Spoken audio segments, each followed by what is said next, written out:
All right. Well, thank you. I know I'm the last thing between you and the party, so I don't blame you for even if you came in with a beer or a gin and tonic. So it's yesterday. How many of you saw my talk yesterday? Oh, okay. So I won't dwell on some of those things I talked about yesterday. So if you remember yesterday, I talked about the title of the program being about trust and media and machine, and I said that I was going to talk about media and trust yesterday, and today I'm going to talk about the machine.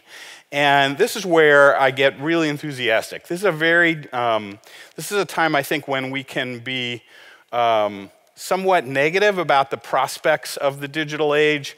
If you saw the panel yesterday where Richard talked about his issue, the problem he had getting attacked on YouTube and in social media.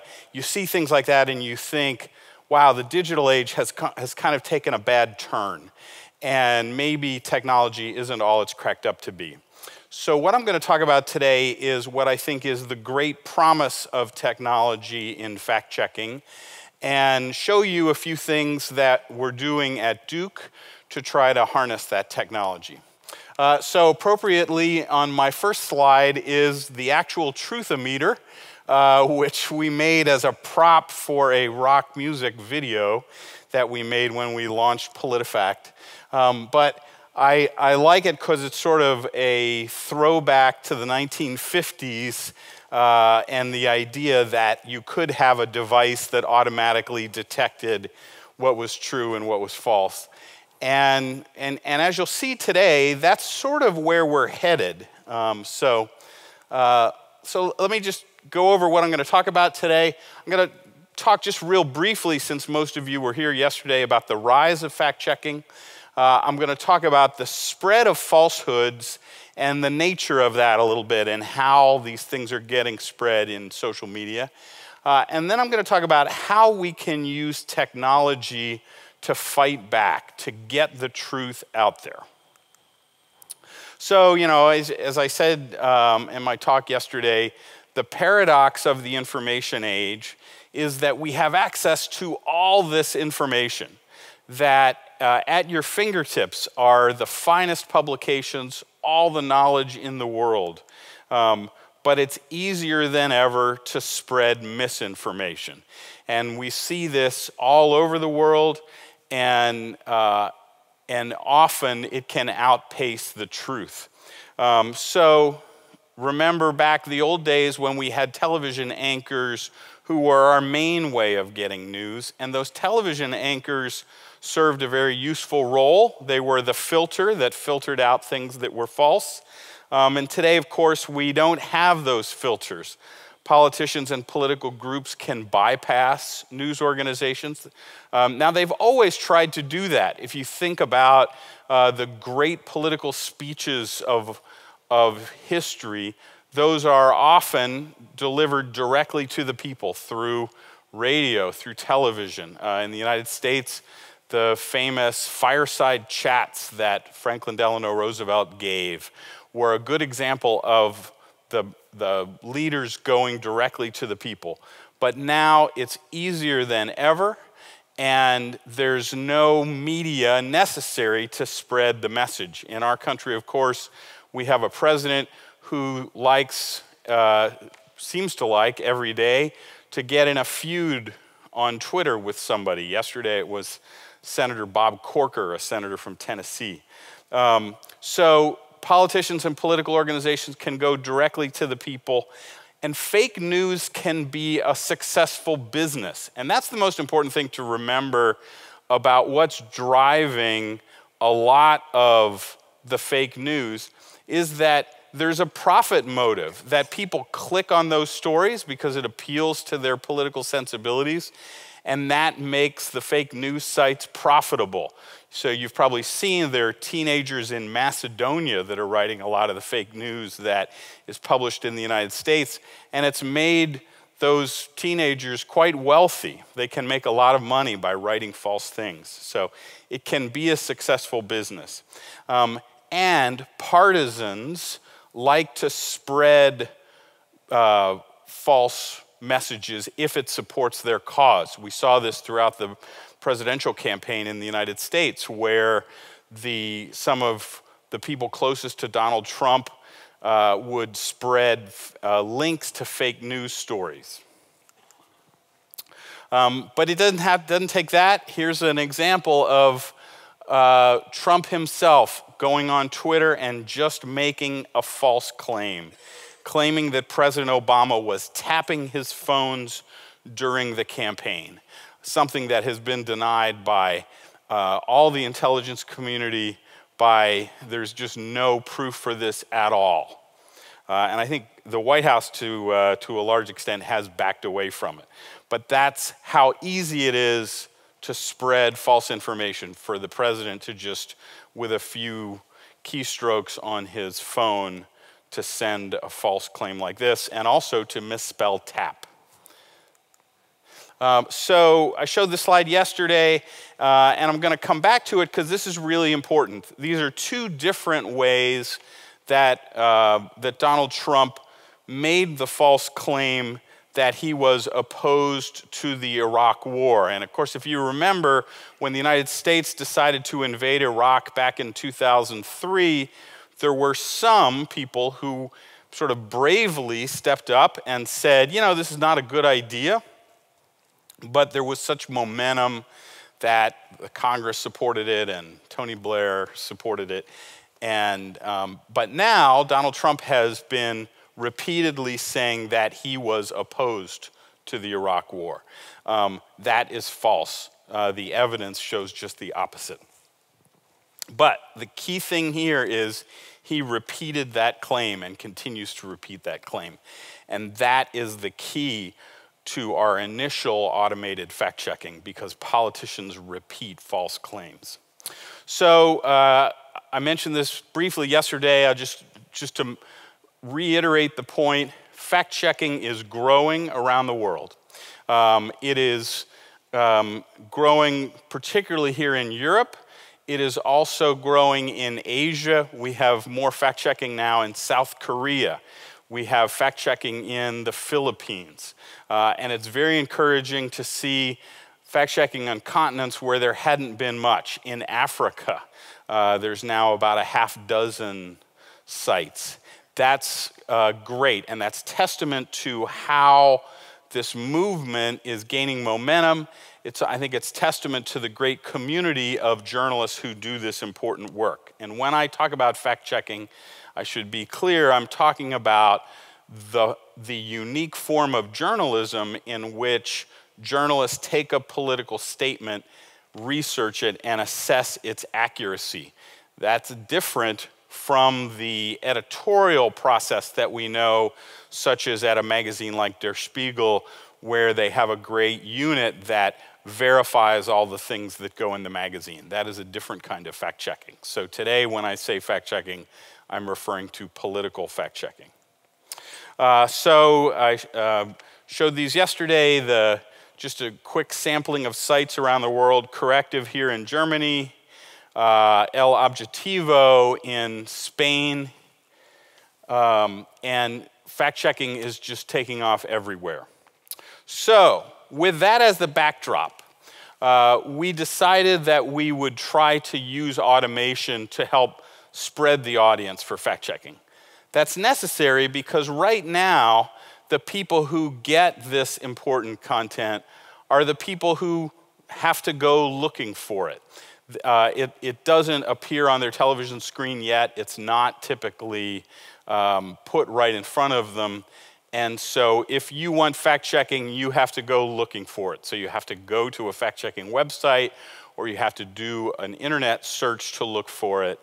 And up until the last year, that was kind of hit or miss. That was not, it was not as easy. Fact checks weren't always showing up so high in search results.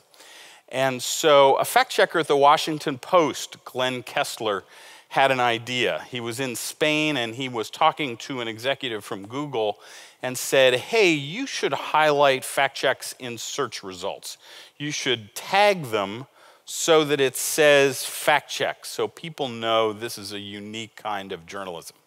And the Google executive was very intrigued at this and went back to New York and talked with his team, and they brought me into it. I'm the founder of the International Fact-Checking Network, the Association of Fact Checkers, and in my work at Duke University, I have a platform, I have resources that I can use to try something new like what we were trying to do. So how do you tag an article for a search engine? Well, you have to tell the search engine what is a fact check. So that's not always apparent.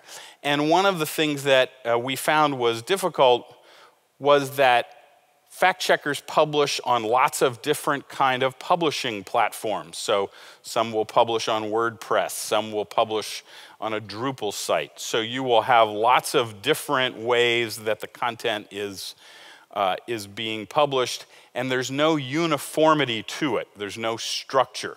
So we got together with Google and with an organization called schema.org. Schema.org is a consortium of Yahoo, Bing, the Microsoft search engine, and Google, and worked with them to come up with a consistent way that we could basically label fact-checking articles so that the search engines could find them.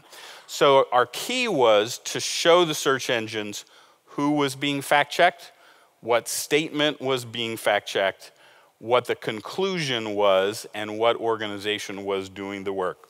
So we got together, it took about 6 months to come up with the schema. It's called claim review, so a review of a political claim.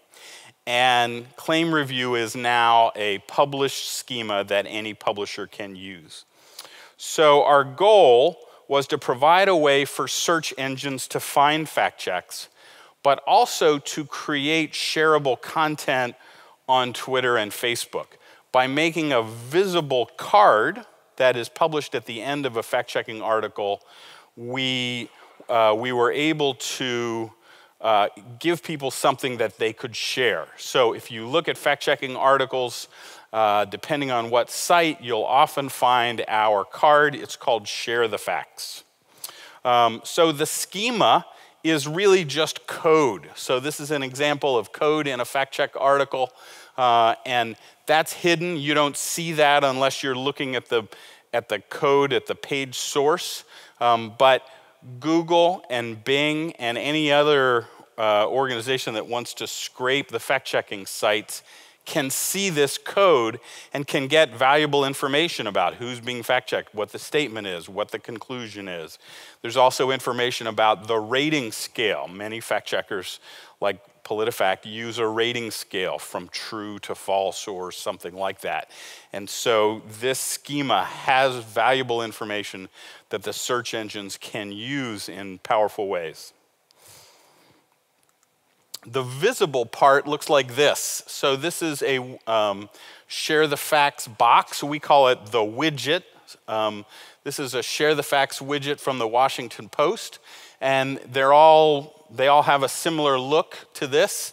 There's a photograph of the person being checked, their name, their title, the rating. In this case, the Washington Post rates statements from 1 to 4 Pinocchios. So 4 Pinocchios is a statement that is ridiculously false. The statement itself, when it was made and where it was made. So in this case, it was made in a tweet. And you see the share and read more buttons there. That enables you, when you come across a Share the Facts widget in a fact check article, to click, share it on Twitter, share it on Facebook. You can also embed it like a tweet if you're writing a blog post. So lots of value in this. But the real value in this is that the search engines are, when they crawl the web and see these articles, they're capturing a database of all the fact checks. So for the first time, we have a database of all the fact checks in the world in a structured way. So that's the magic of this, is that we have this database now that we can tap for a variety of things. So just to show you a few other examples, here's one from Poland and one from Scotland. This is my favorite fact checker name. It's called The Ferret. And so what happened? So Google, first thing Google did after we got going is they started tagging fact checks in Google News. So this was only in the Google News product, but you can see there in gray, fact check. And that label was what Glenn envisioned.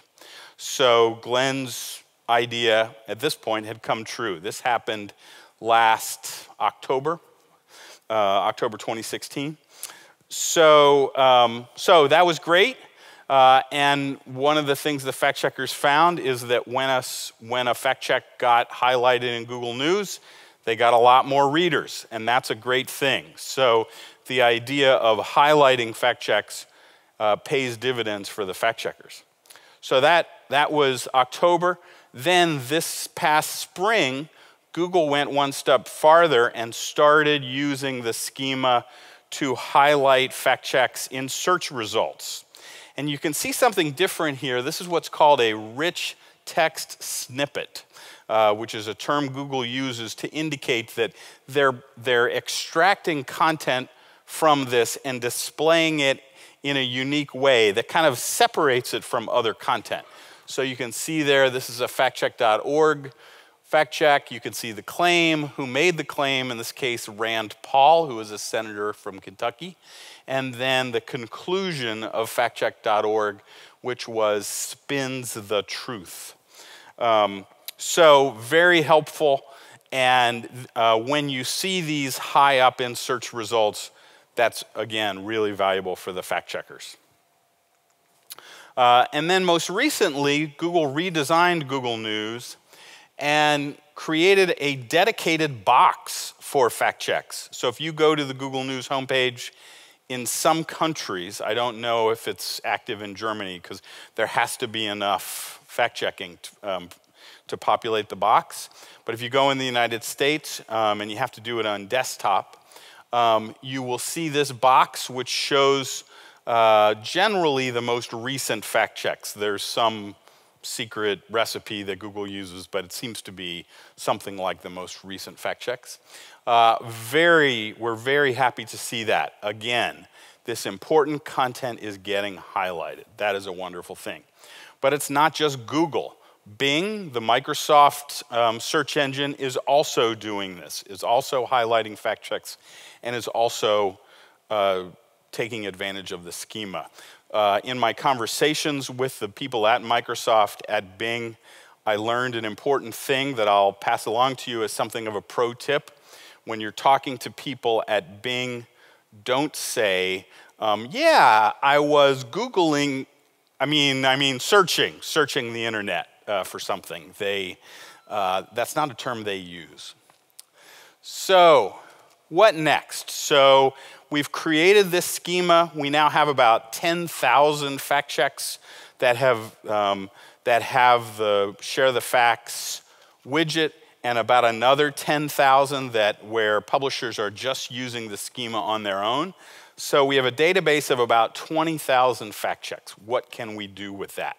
So I wish I could say that I had a great vision that we were going to use this for automated tools, but after we created it, one of my colleagues at Duke said, well, you realize what you've done? You've created a database of all the fact checks in the world. And I paused and I said, oh yeah. That really hadn't been the goal. You know, the goal had been to help the search engines find what they wanted, but in the process, we created this amazing database that we now keep. So obviously, Google is trawling this, but we keep our own version of that database. So we can use that to do really powerful things. So let me show you some of those things. So we have put together an organization we call the Duke Tech and Check Cooperative. I am the director of the Duke Reporters Lab. We're also working with the Internet Archive, which is an organization in San Francisco that maintains an archive of many web pages. We're also partnering with Digital Democracy, which is a group at the California Polytechnic University at San Luis Obispo, and they transcribe and record the proceedings of the California legislature. So we're going to be working with them in a way I'll tell you in a minute. The Bad Idea Factory, which the BIF is that BIF logo. Bad Idea Factory is run by a guy named Dan Schultz, who created a product called Truth Goggles. And the University of Texas at Arlington, which created Claimbuster.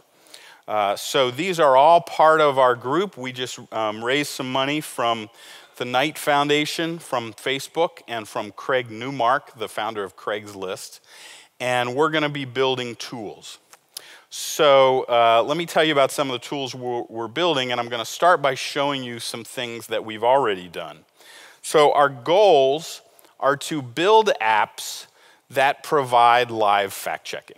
So what's missing in fact-checking, as I talked about earlier, is there's a gap in time and distance from the moment that you hear a political claim until you get the fact-check. So our goal is to close that gap and give you the relevant fact-check at the moment you hear the political claim, whether that's in a speech that you're watching on television or on your phone or on your computer, or it might be a tweet that you see, it might be something you're reading on the web, but our goal is to give you instant fact checks.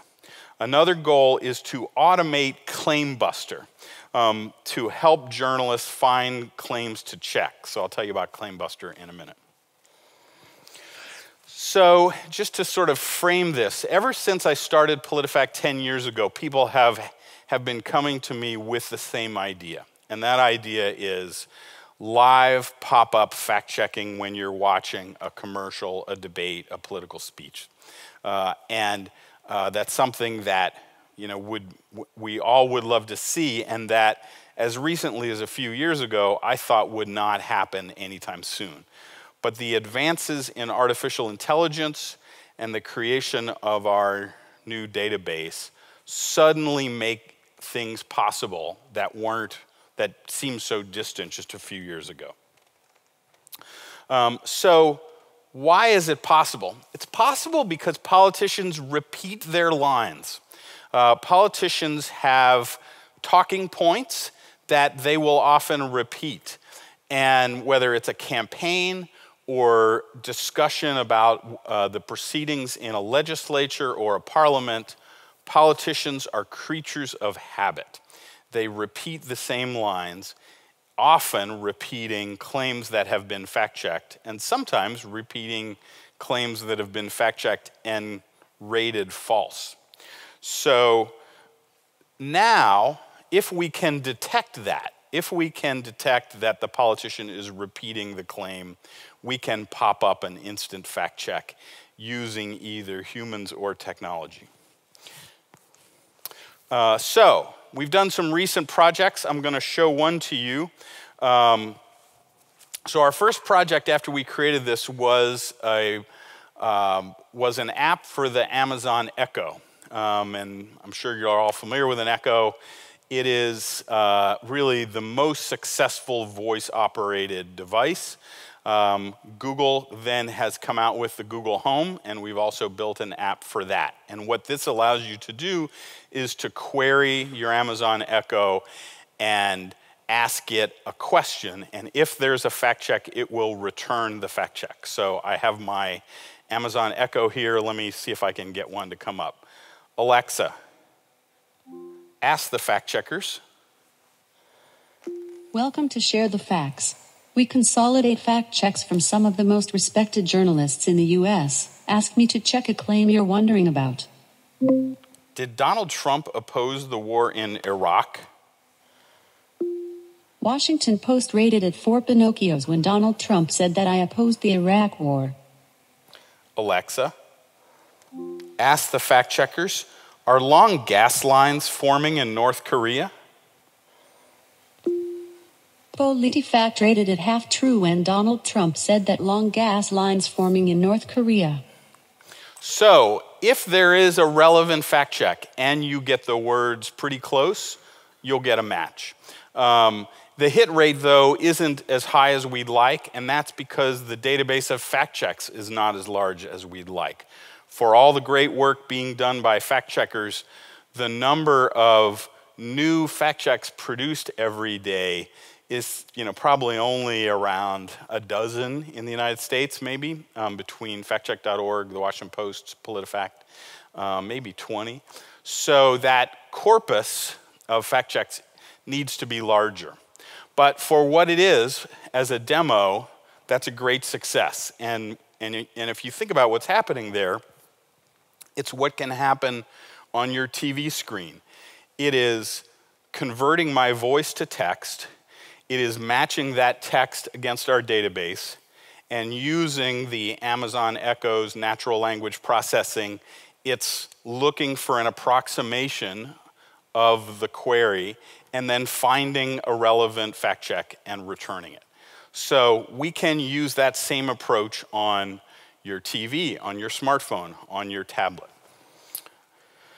Okay, let me tell you about another successful thing that we did, and this we called Fact Pop-Up. And this was a very simple thing. It was a Chrome extension, and we built this during the presidential debates last fall. We were trying to get some of the television networks in the United States to let us do this on air. We couldn't get them interested, so we decided we would do it ourselves, and we would put it up on your Chrome browser. So to make this work, you had to watch the debate on your Chrome browser on your laptop or desktop computer. You had to have installed our Chrome extension, Fact Pop-Up. And then it was human powered. So this was not using voice to text. This was using ear to fingers. Basically, it was the fact checker at PolitiFact, Aaron Shirachman, listened to what the candidates were saying. He knows the database of all the fact checks of the presidential candidates. So when he heard a match, he would trigger this pop-up. It was really cool. How are we doing on time here? We got just a couple more minutes. So this was a great success until we tried it when Trump gave a speech to Congress, and there was a delay in the live stream that we were using. So our fact checks actually went up before Trump made the statement. And so we proved that not only could we fact check, but we could actually predict what he was going to say. It was amazing. All right, couple last things here, because I know I'm the last thing between you and the party. So what are we going to build? Our first project is to build an app for your phone that is a manual fact-checking app. So this will be a free app that will take advantage of any fact checker that wants to push out notifications the same way that we did in the Chrome extension. So the problem with a Chrome extension is not everybody knows how to install a Chrome extension. You had to have a Twitter account to use the one we created last fall. So this will be a free app, and it'll be a second screen experience. You'll be watching a live event, and the fact checkers can push out the fact checks to the screen like that. We hope to have that built by January. Truth Goggles, I mentioned Dan Schultz. This is a credibility layer or web annotation that will look at text in an article you're reading. If it sees a match to a fact check, it will pop up information about that. One of the things Dan is interested in is making it less in your face, like a pants on fire, and more as, here's some interesting information you might like. And this is something that we're going to be testing to see the most effective ways. We're going to build an app for the Apple TV or the Amazon Fire that will put live fact checking on your television. the idea, similarly, start as a manual app and then automate it. And then finally, our dream is to have fully automatic pop-up fact-checking voice to text like we're getting with the Echo, query the database, and then pop up the fact check on your phone. Finally, just a quick note about ClaimBuster. ClaimBuster is a tool that basically does the work of an intern. So fact checkers hire college students, interns, who go over lots of transcripts and look for claims to fact check. ClaimBuster is an algorithm that I helped the University of Texas team develop. The computer scientists at the University of Texas came up with this very accurate algorithm that can predict when a sentence is likely to be interesting to a fact checker, whether a sentence is likely to be a factual claim they would like to check. So I'm hopeful. I think we've made great strides with technology. Machines can help us, but of course, underlying all this is humans and human journalism. So we are not at the point yet where the robots are doing the journalism, but we can use automation to match claims with the fact checker's journalism. So with that, thank you very much and enjoy the party.